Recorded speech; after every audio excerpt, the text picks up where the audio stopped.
Tövbə surəsinin 5-ci ayəsində yazılıb ki, haram aylar çıxan kimi müşrikləri harada tutsanız onları öldürün və yaxud əsir alın. Bax bu hökmün özü radikalizmə və ekstremizmə çağırış deyil, bəs nədir?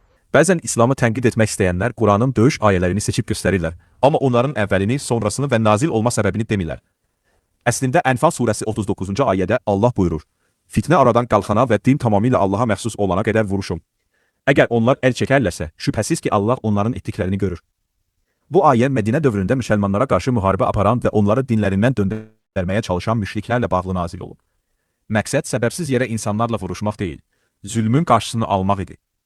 Sonra bəzi insanlar Tövbə surəsinin 5-ci ayəsini gətirirlər. Ayədə belə buyurulur: Haram aylar çıxdıqdan sonra müşrikləri harada tapsanız öldürün.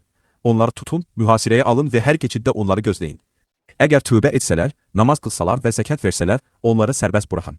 Həqiqətən Allah bağışlayandır, rəhim edəndir. Amma bu ayə tək başına başa düşülməməlidir. Ondan əvvəlki Tövbə surəsinin 4-cü ayəsində Allah buyurur ki, əhd bağladığınız və əhdini pozmayan müşriklərlə bağlanmış müqavilənin müddətini sonuna qədər qoruyun.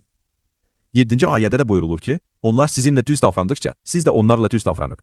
6-cı ayədə isə əgər müşriklərdən biri sığınacaq istəsə, ona sığınacaq verilməsi, Allahın kəlamını eşitdirilməsi və sonra təhlükəsiz yerə çatdırılması əmr olunur. Bu ayələr göstərir ki, döyüş əmrləri konkret müharibə şəraiti ilə bağlıdır. Sülh şəraitində olan insanlarla isə yaxşılıq, ədalət və sadiqlik əmr edilir. Cizyə isə tarixən dövlət və hüquq sistemi ilə bağlı xüsusi bir vergi idi. Fərdi insanlardan zorla alınması mənasında deyil. Buna görə də ayələri bütöv şəkildə oxuduqda aydın olur ki, İslam dini radikallıq deyil. Əksinə ədalət, əhdə sədaqət və zərurət olduqda müdafiəni birlikdə əmr edən bir dindir. Tövbə 13 əhdini pozan, peyğəmbəri çıxarmağa cəhd edən və müharibəni başlayan konkret qövmə aiddir. Bu bütün insanlara qarşı döyüş əmri deyil. Səbəbi də ayənin özündə göstərilir. Əhdlərini pozmuş, peyğəmbəri çıxarmağa cəhd etmiş və müharibəni başlamışdılar.